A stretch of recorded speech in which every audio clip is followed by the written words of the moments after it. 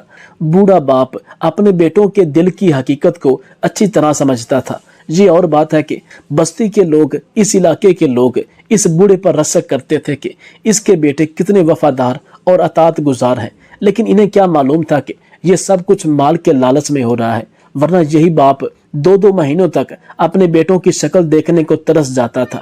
صندوق رکھا ہوا تھا، چابی باپ نے نامعلوم جگہ پر چھپا رکھی تھی۔ بیٹے آتے رہے اور باپ کی خدمت کرتے رہے۔ یہ سلسلہ کوئی 7 سال تک چلتا رہا۔ بسا اوقات بیٹے اپنے دل میں سوچتے کہ ہمارا بوڑھا باپ کب تک زندہ رہے گا۔ ادھر باپ بچوں کی خدمت سے بڑی خوشی محسوس کر رہا تھا۔ 7 سال گزرنے کے بعد آخر کار وہ وقت آ ہی گیا جس کا بیٹوں کو شدت سے انتظار تھا۔ باپ کا انتقال ہو گیا۔ لوگوں کے سامنے تو تینوں بیٹوں کے چہرے اترے ہوئے تھے اور آنکھوں سے بناوٹی آنسو نکل رہے تھے، لیکن اندر ہی اندر یہ تینوں بیٹے بہت خوش تھے کہ اب اتنی بڑی جائیداد کے مالک بن جائیں گے، اور تینوں کو یہی لگتا تھا کہ والد صاحب یہ وصیت میرے نام پر ہی لکھ کر گئے ہوں گے۔ کفن دفن کی کاروائی مکمل کرنے کے بعد بیٹوں کی یہی تمنا تھی کہ جلد سے جلد صندوق کو کھولا جائے اور دیکھا جائے کہ یہ مال کس کے نصیب میں آیا ہے، کس کے حصے میں آیا ہے۔ بیٹوں نے سوچا کہ اگر بستی کے لوگوں کو بلا کر اس صندوق کے بارے میں کوئی بات چیت کی جائے گی تو جگ ہنسائی ہوگی۔ چنانچہ انہوں نے اپنے والد کے پرانے جگری دوست ہی کو بلوایا اور اس کے سامنے صندوق کھولنے کی تجویز رکھی۔ انہوں نے صندوق کی چابی اپنے والد کے جگری دوست کے حوالے کر دی اور کہا کہ اب آپ ہی کفل کھولیے، اب آپ ہی تالا کھولیے۔ تینوں کے سانس اٹکے ہوئے تھے۔ ہر بیٹے کو یقین تھا کہ وصیت نامہ اسی کے نام نکلے گا، کیونکہ اس نے اپنے والد کی سب سے زیادہ خدمت کی ہے۔ اب صندوق کھل چکا تھا۔ تینوں بیٹے پھٹی پھٹی آنکھوں سے صندوق کو دیکھ رہے تھے۔ انہیں اپنی آنکھوں پر یقین نہیں آ رہا تھا۔ وہ اپنی آنکھیں زور زور سے مل رہے تھے۔ انہیں اپنے آپ پر شک گزر رہا تھا کہ کہیں ان کی آنکھیں دھوکہ تو نہیں دے رہی، مگر جو حقیقت سامنے تھی اس میں اب تک کی کوئی گنجائش نہیں تھی۔ وہ یہ دیکھ کر ہکا بکا رہ گئے کہ اس صندوق میں درہم و دینار اور سونے چاندی کی بجائے پتھر اور مٹی کے ڈھیلے بھرے پڑے ہیں۔ انہیں سخت حیرت ہو رہی تھی، سخت تعجب ہو رہا تھا۔ صندوق میں ایک کاغذ رکھا ہوا تھا۔ باپ کے جگری دوست نے اسے کھول کر پڑھنا شروع کیا۔ اس میں لکھا ہوا تھا، بسم اللہ الرحمن الرحیم۔ یہ صندوق اور اس کے اندر جو کچھ ہے ان نافرمان اور لالچی بیٹوں کے لیے ہے، جنہوں نے والد کی حقوق ادا کرنے کے لیے اپنا فرض نہیں بلکہ مال کے لالچ میں اپنے والد کی خدمت کی۔ تینوں بھائیوں کے سر شرم سے جھک گئے۔ ان کے چہروں پر ذلت اور رسوائی کی دھول اڑ رہی تھی۔ وہ ایک دوسرے کی طرف دیکھ رہے تھے اور خود اپنے وجود سے ندامت اور شرمندگی محسوس کر رہے تھے۔ انہیں اندازہ ہو گیا کہ یہ ان کے والد کا کام نہیں بلکہ ان کے جگری دوست کی ایک چال تھی۔ باپ کے جگری دوست نے کہنا شروع کیا، ہاں اسی کا نام تدبیر ہے۔ یہ میرا کام تھا، میں نے ہی یہ چال چلی تھی۔ تمہارے بوڑھے والد نے، تمہارے بوڑھے باپ نے مجھ سے تمہارے بارے میں شکوہ کیا تھا کہ تم لوگوں نے اس کی جائیداد سے حصہ وصول کرنے کے بعد اسے بھلا دیا اور اس کی حقوق یکسر فراموش کر بیٹھے۔ تمہاری اسی بے رخی نے پہلے تمہاری والدہ کی جان لے لی اور اب مجھے تمہارے باپ کی باتوں سے لگا تھا کہ اس بیچارے بوڑھے کے دن بھی تھوڑے ہیں، چنانچہ میں نے یہ تدبیر اختیار کی تاکہ میرے دوست کی خدمت ہو سکے اور تم مال کے لالچ میں ہی صحیح اپنے والد کی، اپنے باپ کی خدمت کرو گے۔ اپنے والد کے دوست کی باتیں سن کر تینوں بھائیوں کو بے حد پشیمانی ہوئی، بہت افسوس ہوا۔ انہیں یقین ہو گیا کہ انہوں نے اپنے والد کی خدمت میں بڑی کوتاہی کی ہے۔ اس کے بعد انہیں زندگی بھر یہ احساس کھاتا رہا کہ انہوں نے اپنے والد کی خدمت کا فرض کیوں فراموش کر دیا تھا۔ اس انتہائی قیمتی تحریر سے یہ سبق ملتا ہے کہ والدین کی جائیداد سے نہیں بلکہ ان کے سایہ سے بھی دلی محبت کرنی چاہیے۔ یہ اولاد کا والدین پر احسان نہیں بلکہ فرض ہے، اور یہ فرض بھی ایسا ہے کہ اس فرض کو دن رات ادا کر کے بھی اولاد ان کا ایک لمحہ بھی واپس نہیں لوٹا سکتی۔ قرآن پاک میں بھی اللہ تعالیٰ نے سب سے زیادہ بلائی کا مستحق، بلائی کا حقدار والدین کو ٹھہرایا ہے۔ اس سے بڑھ کر کسی بھی مسلمان، کسی بھی مومن کے لیے کوئی دلیل نہیں ہو سکتی۔ لہٰذا ہر حال میں اپنے والدین کے ساتھ بلائی کریں، ان کی خدمت کریں۔ یہ کسی بھی اولاد کے پاس جنت کمانے کے مواقع ہوتے ہیں، اور جو بدبخت اولاد یہ مواقع گوا دیتی ہے وہ دنیا و آخرت میں ذلیل و رسوا ہو جاتی ہے۔